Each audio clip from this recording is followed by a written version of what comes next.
Well, Nick, thanks for joining us. After the first 7 rounds, you were 1 win, a draw, and the whole football world was wondering what's wrong with the Saints. In your opinion, what were some of the key factors with your slow start to the season? Well, I think it's probably a combination of things, and really about a month ago, I suppose we had a bit of a watershed moment.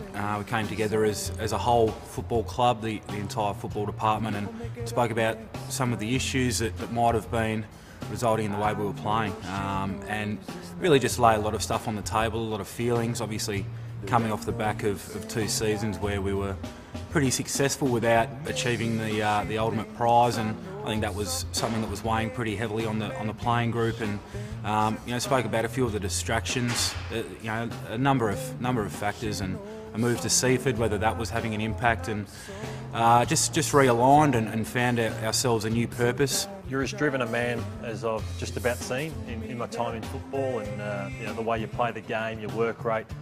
How much does it burn for you, that still knowing that maybe with this group of players that window may have shut for St Kilda in terms of winning a flag?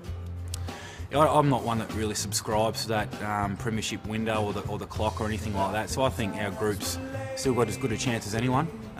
Clearly this year we've got a lot of work to do, but you look at the real core of that group, and it's sort of 25 to 28 years of age. So the fire's still burning, and the drive and the hunger's still there.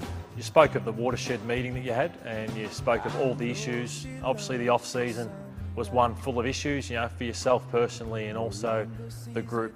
Can you put that down to any of your own form issues or the teams in regards to how much of an effect it did have?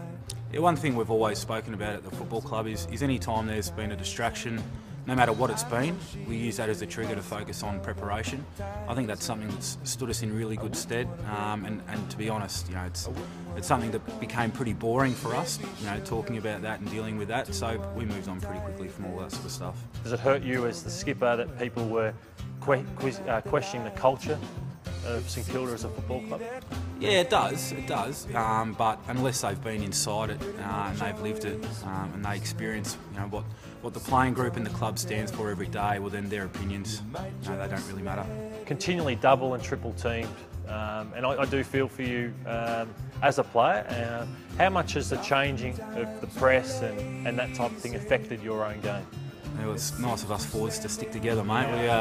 Richo says the same thing whenever I catch up with him, but yeah, look, the style of football that's been played has definitely changed. You don't really find yourself as a forward in one-on-one situations anymore, so it's about your team moving the ball well, and yourself as a forward, probably having to work that bit harder to find yourself in situations where you're going to be a better chance of winning the ball. There's a lot more contested possessions, so those easy little lead-up goals that perhaps you'd get a couple seasons ago that sort of dried up a little bit from my perspective. So it's just about continuing to adapt and evolve with the game.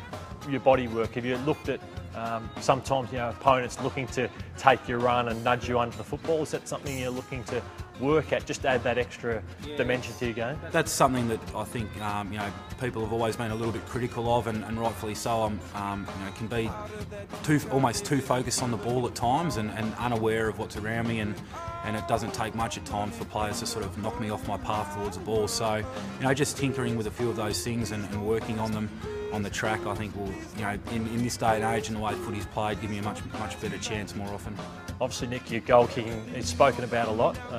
Do you think it's mental, technical, or that the fatigue you're often under when kicking for goal? I think it's a combination, and it's something that I'm constantly working on. I'm aware it's a weakness in my game, and certainly I practice as hard as anyone to try and rectify it. Good luck for the rest of the season. Cheers.